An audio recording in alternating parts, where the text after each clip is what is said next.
All right, up to you, Anthony. Hello, everyone, and welcome to HCD's Office Hours for ESG. My name is Anthony Zepeda, and I will be your moderator for today's office hours. We're going to hold for just a minute or two for more of our colleagues to join us for today's session. In the meantime, please feel free to introduce yourselves in the chat with your name and the region you represent. We will begin in about a minute.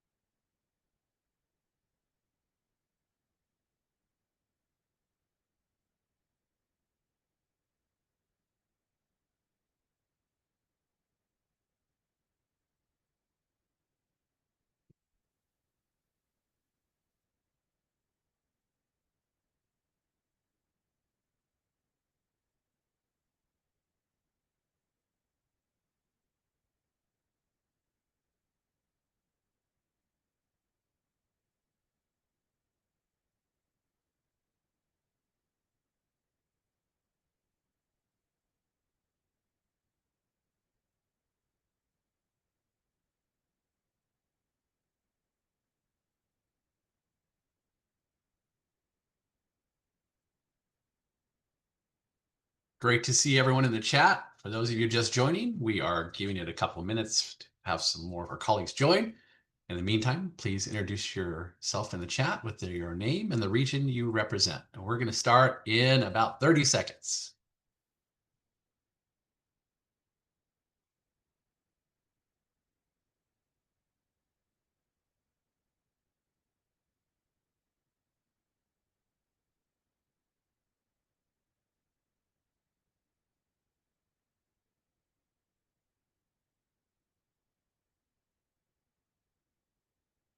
Okay, I think we are ready to get started. Again, welcome to this week's office hours for ESG. My name is Anthony Zepeda, and I will be your moderator today. If you're just joining us, please go to the chat, introduce yourself with your name and the region you represent. And as a reminder to the group, this office hour session is being recorded for public record. Next slide, please.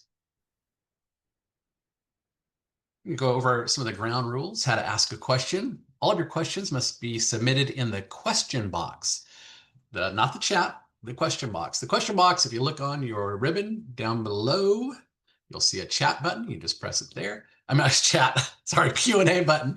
I got chat on mine. The Q&A button, and you just press that, and you can enter your question in there.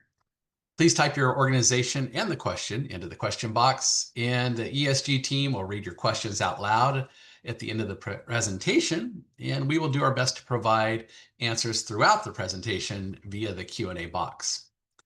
Alongside our presenters today, we also have our entire HCD ESG staff, specialists, and management on board to answer questions during the Q&A.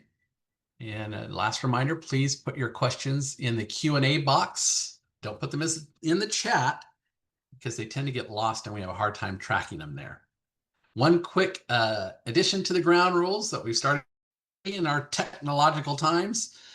HCD policy does not allow AI note takers, AI representatives. So if you are using one, please disable it, as we are instructed to kick those people out of the meeting, to put it very frankly, but we can't allow that. It's against our HCD policy. So no AI note taking, please. Next slide, please. Please note that both the slides and the recording will be sent to all participants within approximately a session. Sometimes it's a little bit sooner, sometimes it's a little bit later, but generally about 2 weeks. Next slide, please. One more slide, please. There we go. So for the quick update on the 2024 ESG NOFA, yes, we are still reviewing the funding applications. We go through and work with the grantees and make sure all of their documents are in order. I'm sure all of you who applied for 2024 have heard from one of us so far. We anticipate the award announcements in July of this year, right around the corner. And for those of you who want to read ahead or maybe get some documents to your legal team or your administrative team, your contracts team, the draft contract exhibits for 2024 are on the ESG webpage. And you may be wondering why I'm spending so much time on that last bullet. We're going to be talking about the contract exhibits in just a couple of slides and how they relate to today's discussion. Next slide, please. And here we are, performance milestones. The expenditure deadline for your 2023 contracts, those that are active right now, is August 18th, 2025. What is that? So May, June, July. It's about 3 short months away.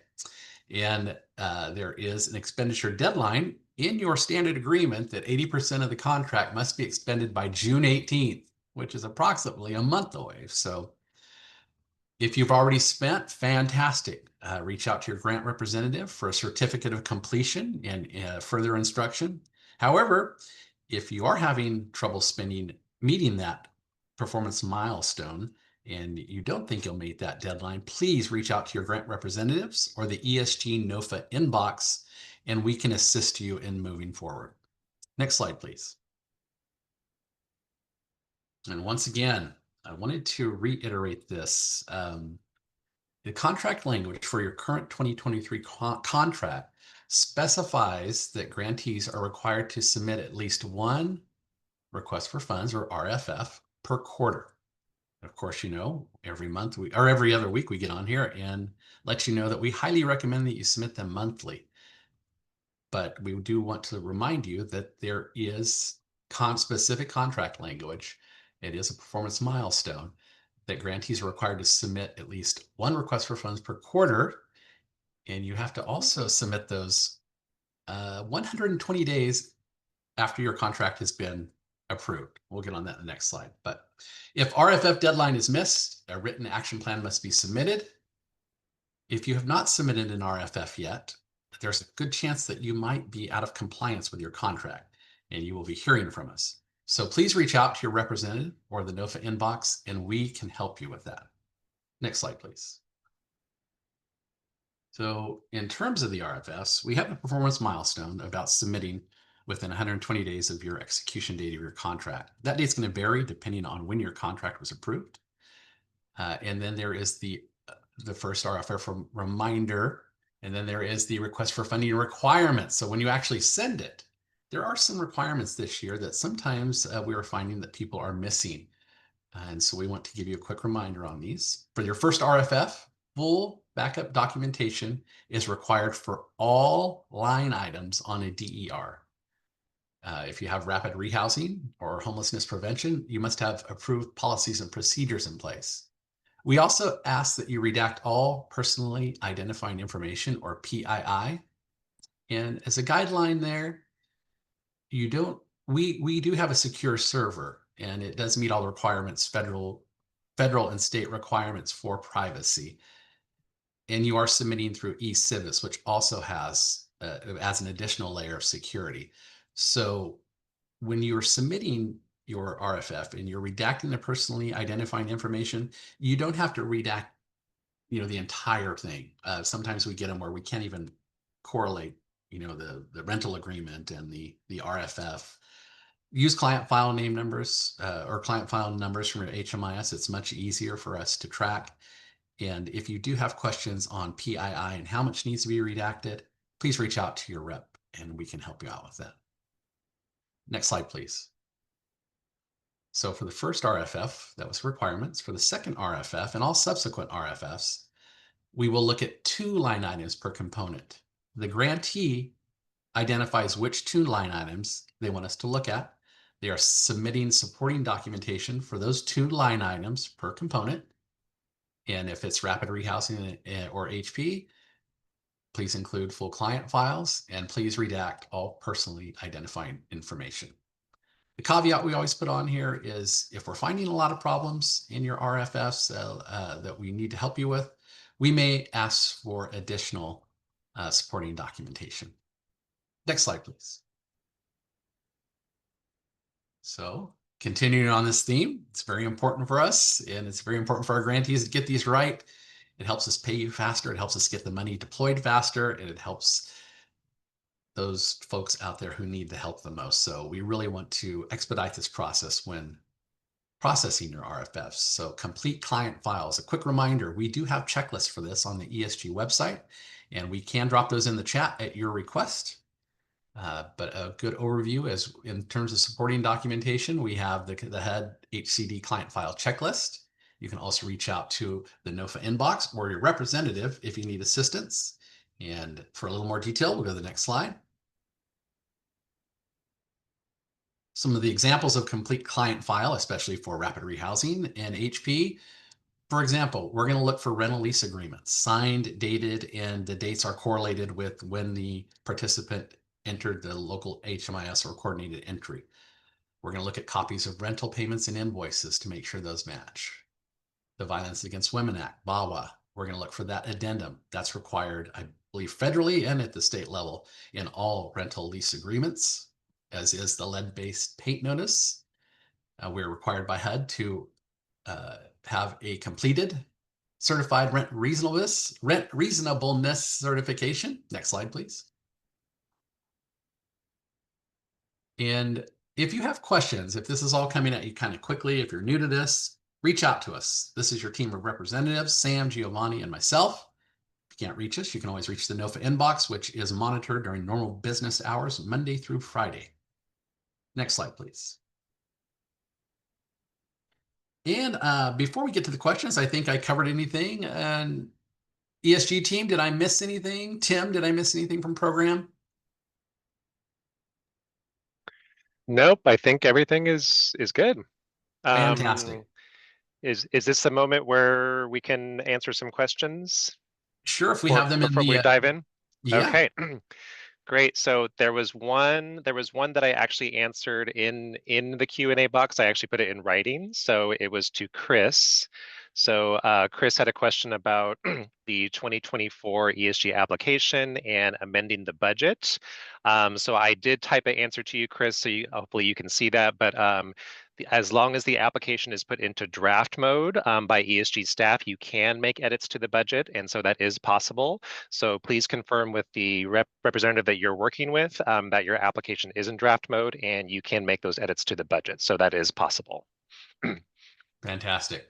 And then we have a second one.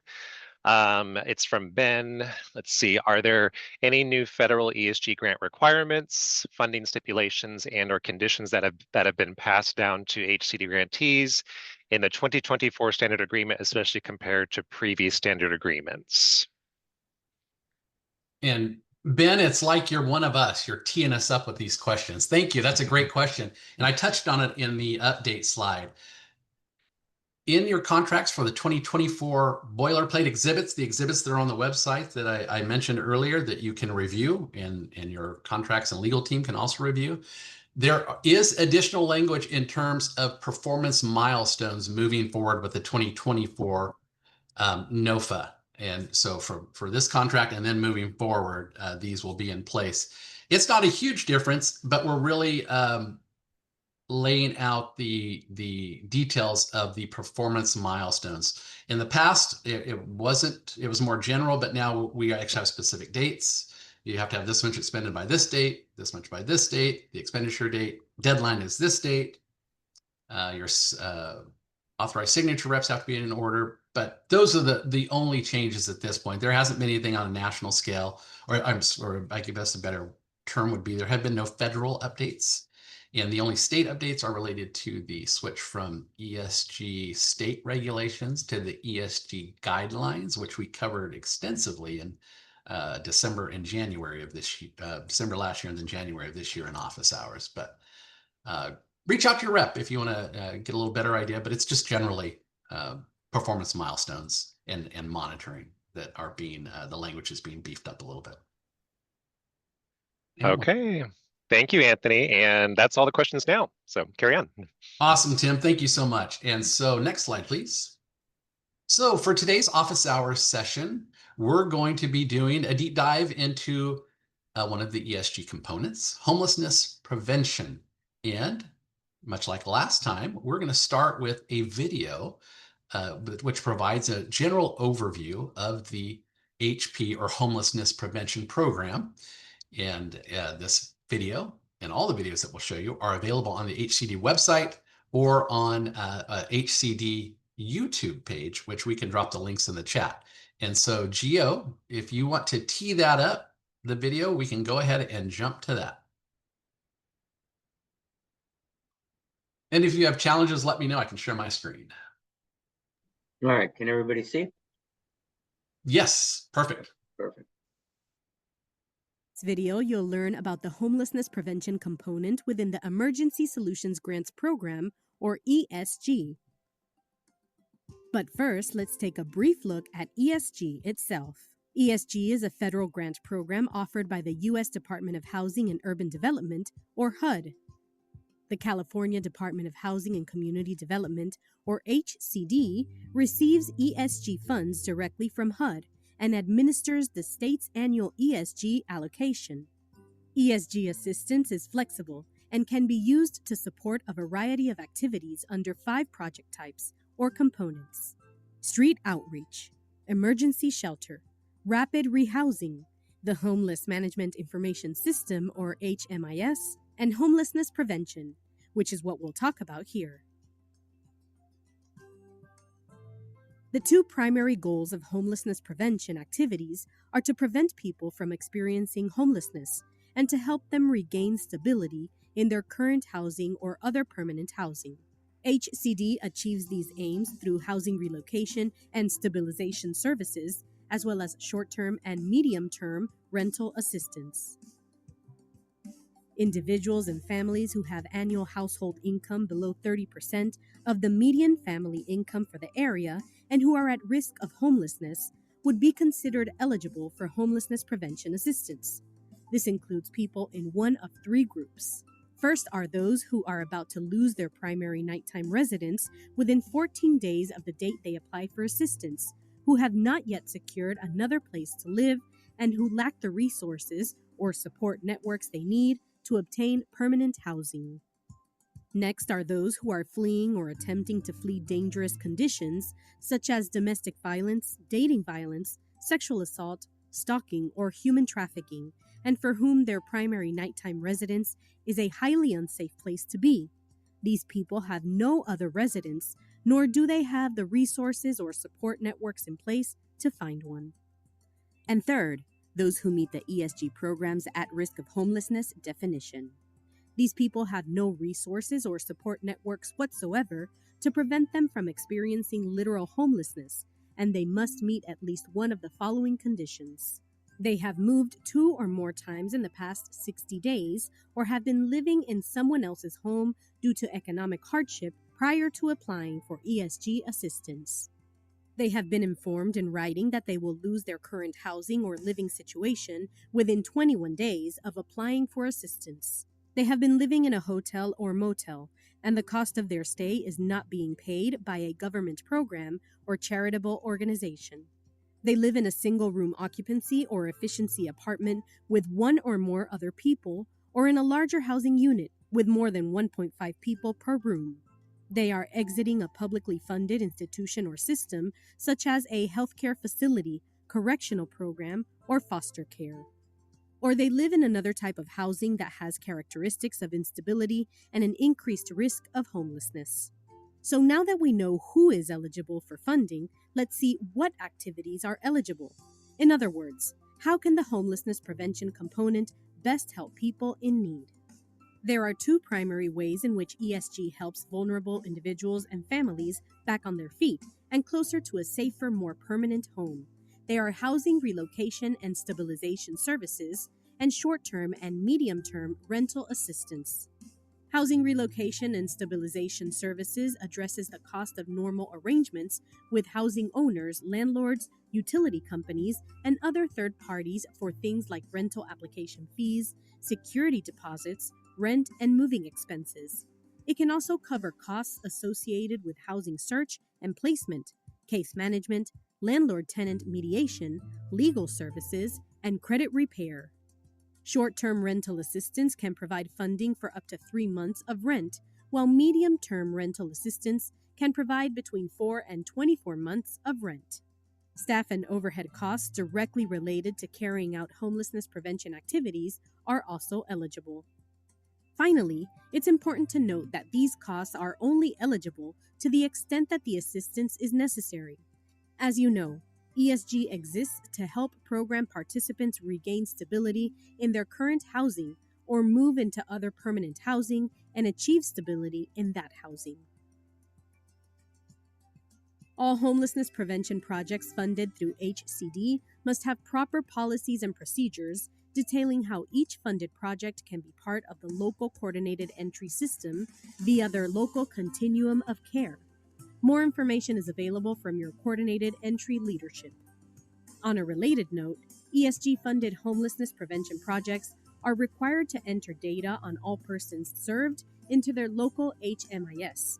Please consult the ESG program's HMIS manual or reach out to your HMIS lead for details.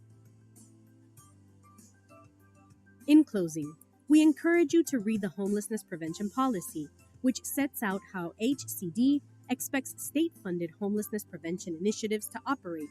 You can also review the Homelessness Prevention Client File Checklist, which details what HCD expects to find in every client file served by ESG homelessness prevention funds. You can find both documents on the HCD website, and you can learn more about ESG components in our other videos. Thank you, Gio.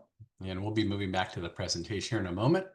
But as we do that, I just wanted to point out to the group that during the video, I dropped a bunch of links in the chat, including links to this video, the ESG webpage, and then specifically for HP or homelessness prevention, I dropped in the HCD HP policy manual, the checklist associated with that manual. I also put in the ESG client file checklist for HP. This is the form that we use to review client files and supporting documentation, so that, if you're wondering, if you're not sure what to send in as supporting documentation, it is laid out right there. And then finally, we put in the HCD ESG HP eligibility policy. All very valuable tools if you're just getting your hands on the HP program. There's a lot of information out there, very helpful, and just let us know if you have any questions on it. And with that, I am now going to turn the presentation over to HCD Specialist Tuesday Cool, who is our lead staff for the HP program, and she's going to provide some more details. Take it away, Tuesday. Thank you, Anthony. All right, here we go. I just wanted to cover the video. The video presentation gave a really high-level overview of the homelessness prevention program, and I kind of wanted to give a little more nuanced details about what the program is. I'm going to be repeating a lot of things that the presentation already has said, but hopefully I'll give some more detail to it. So let me get started. ESG homelessness prevention, and I will call it interchangeably HP and prevention within the presentation. I just use those terms all the time. In my opinion, is the most difficult of the ESG components to run, is because establishing and documenting eligibility can be really challenging. As the video stated, ESG homelessness prevention prevents people from becoming and experiencing literal homelessness, and it helps them to regain stability and in current or other permanent housing. It's important to remember that ESG HP is not an eviction prevention program. We will say this over and over again. An eviction notice alone is not enough to qualify for prevention. Most folks that receive eviction notices do not become homeless, and that's something important to keep in mind. Most people will be able to find solutions within their community and do not end up on the streets. ESG homelessness prevention is in place to serve folks that but for receiving this assistance will become literally homeless. ESG is focused on serving the most vulnerable populations and keeping people from living on the streets. Next slide, please. ESG prevention serves three general categories or definitions of people who are at risk of becoming homeless. It's people who are at imminent risk of becoming homeless, people who are fleeing or families that are fleeing domestic violence, and folks who meet the definition of at risk of becoming homeless. Each of these categories has a specific definition and criteria that must be met. The next few slides are going to be a little bit dry, and they're going to say a lot of the same things that the video said. But it's always difficult to apply strict definitions to people that are in vulnerable situations. So let's go to the next slide. A household that is in imminent risk of homelessness, also called Category 2, will lose their permanent or will lose their primary residence within 14 days of applying for services. They do not have resources or support networks, that's family, friends, faith-based, or other social networks, to prevent them from becoming homeless or moving into emergency shelters. And they must meet the being below 30% median income for that area, or AMI. All three of these criteria must be met: loss of residence, no other resources, and the AMI are required and must be documented for this category. Next slide. Category 4 is fleeing domestic violence. People who are fleeing domestic, dating, sexual assault, stalking, or other dangerous conditions, they also must lack sufficient resources or support networks to prevent them from becoming homeless and be below 30% AMI. Again, all three criteria must be met and documented for this category. Next slide. The at-risk definition of homelessness: the household must have an AMI below 30%, lack sufficient resources or support networks to prevent them from becoming homeless or moving into an emergency shelter, and meet at least one of the criteria on the next slide.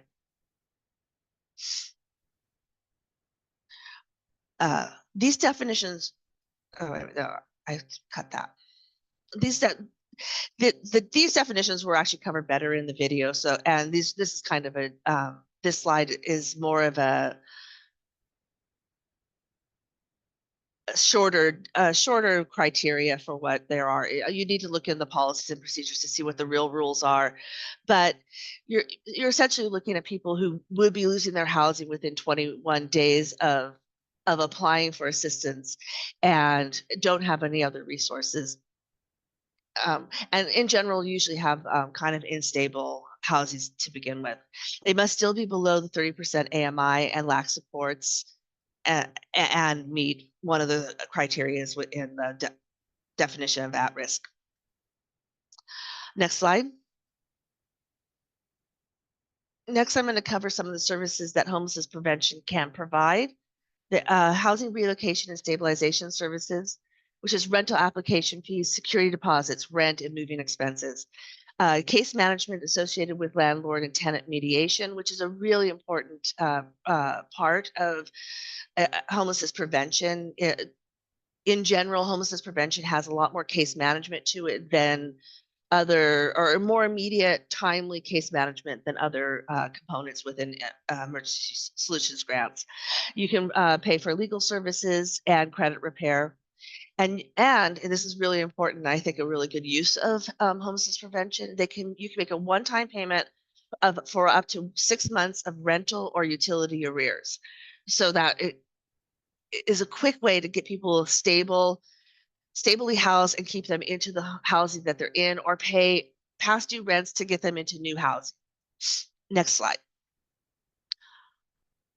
Homelessness prevention can also provide short and medium term rental assistance and pay for staff overhead directly associated with HP activities.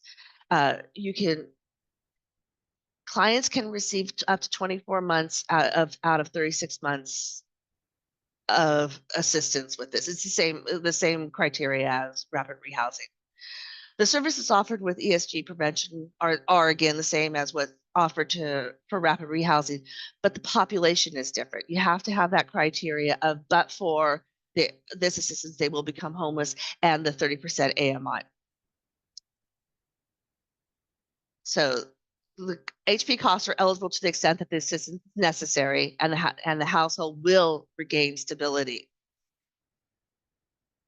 All right, thank you. Next slide.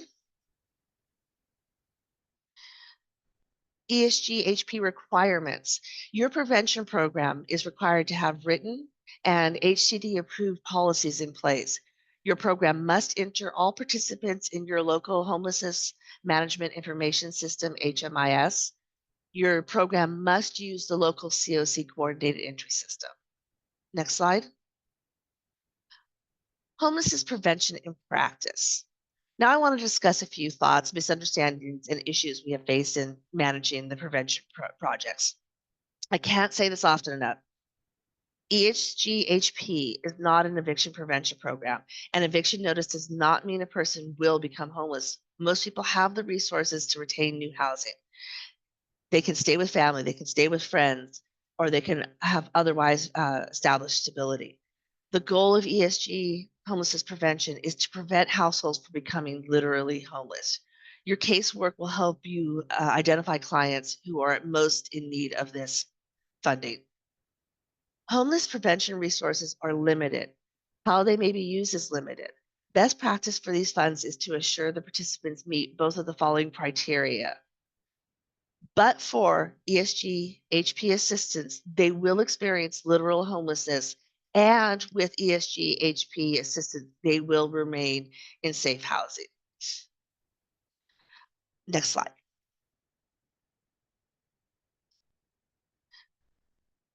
ESG HP has income requirements. ESG has different requirements for establishing income than other assistance programs. So what you use to determine somebody's AMI is different with ESG funding than it would be for like Section 8 or other programs where AMI needs to be established. And because of that, we need you to use this specific calculator that's provided by the CPD calculator in the HUD exchange. The link is on this slide, and I think we probably also drop that into the chat, or we'll drop it into the chat. It needs to be used because other calculators will actually determine a client to be eligible for HP when they're actually above income. And that's important. We don't want you to inadvertently give assistance to somebody whose income really was above the standards for this program. And as always, you need to include a printout of this calculation that you made in the client files and provide that to us when we request client files for monitoring purposes. Next slide. In addition to establishing eligibility for the client or participant, you need to establish eligibility for the unit itself. When you're providing short or medium-term rental assistance for a new unit, you need to establish fair market rents, rent reasonableness. You need to provide a valid lease, a rental assistance agreement, the VAWA addendum, and minimum habitability inspections. If you are providing only arrears for FMR, lease, rental assistance agreement, VAWA, and habitability inspections are not necessary, but it is a good practice for you to document that the household is eligible, and when possible, if you could do habitability and make sure that there is a legal lease in place, that would be great. That assures that your client, your participant, has a safe place that is also secure going forward for them to live in. Next slide. Case management is often enough to establish housing stability. Well-targeted prevention programs can effectively stabilize many households without other financial assistance. ESG is a limited resource, and the need is very large. We must be targeted in the way we use it. We need to identify people that are genuinely at risk and provide progressive engagement services they need to stay in housing. Leverage participants' strengths and supports to keep them housed. This program leans heavily on case management. It's also because everything is a very short term, or everything moves really quickly. So the case management needs to come in right away and start mediation and working with clients closely and quickly so that they don't lose their home right away or too quickly, because once they've lost their home, then you would be looking at having to provide rapid rehousing services, and it's still better to keep somebody stable when possible. Next slide. And here's some links to some resources that we've been recommending in this presentation. And all of these are really helpful when you're running your ESG homelessness prevention program. Next slide. Thank you. And now I'm going to hand this back over to Anthony, and we will be answering any questions that come up. Thank you so much. Thank you very much, Tuesday, and thank you, everyone. We did have a question for a little clarification, and this is one you and I were talking about actually yesterday. And so it's from Robert Ward, and it says, could you say more about the criteria? And this is specifically the criteria. Otherwise, live in housing that has characteristics associated with instability and an increased risk of, and the question just disappeared. Let me see. Uh-oh. Sorry about that, Anthony. Oh, that's okay. You were, apologies. Okay, so I'll start all over. Can you say more about this criteria? And now the quotation starts. Otherwise live in housing that has characteristics associated with instability and an increased risk of homelessness as identified in HCD's approved consolidation plan. As I read the con plan, it appears that anyone paying more than 30% of their gross income in rent is in housing that has characteristics associated with instability / increased risk of homelessness.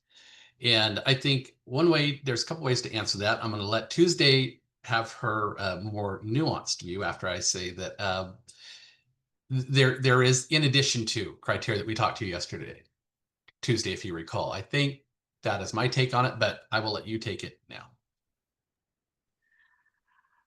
I agree with you that if you're paying more than 1/3 of your income for rental, that does meet the idea that you're unstable. But in this situation, we're talking more about people who are couch surfing. We're talking about people who are living with family or friends where they're not on the lease and the family or friends are under threat of being evicted because they have extra people staying there.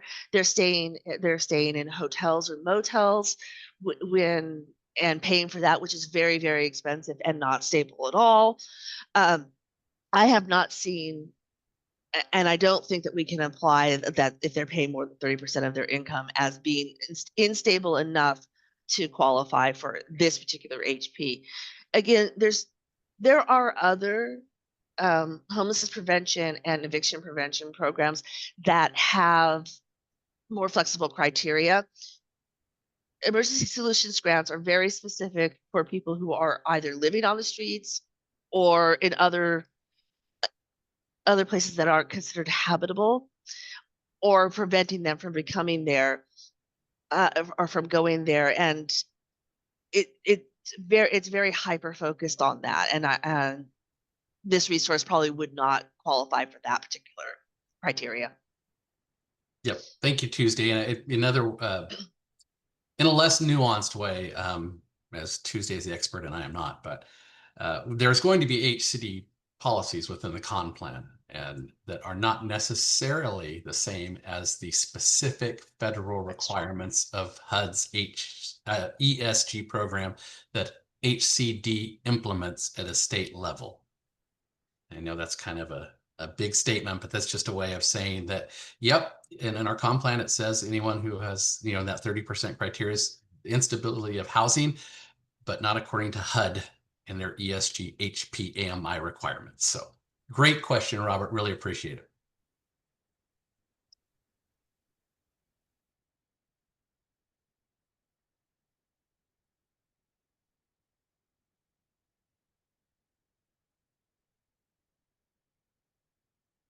And I think that is it. We're having a little bit of a discussion with Robert in the chat, but it is essentially the same thing that we're discussing here with you. And we'll give it a couple more minutes to see if we have some more questions come in, maybe another minute or so.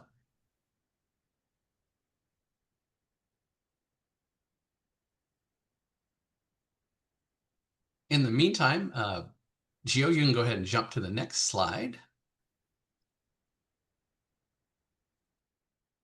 And as we wait to see if one more question comes in, I will highlight the ESG resources page here.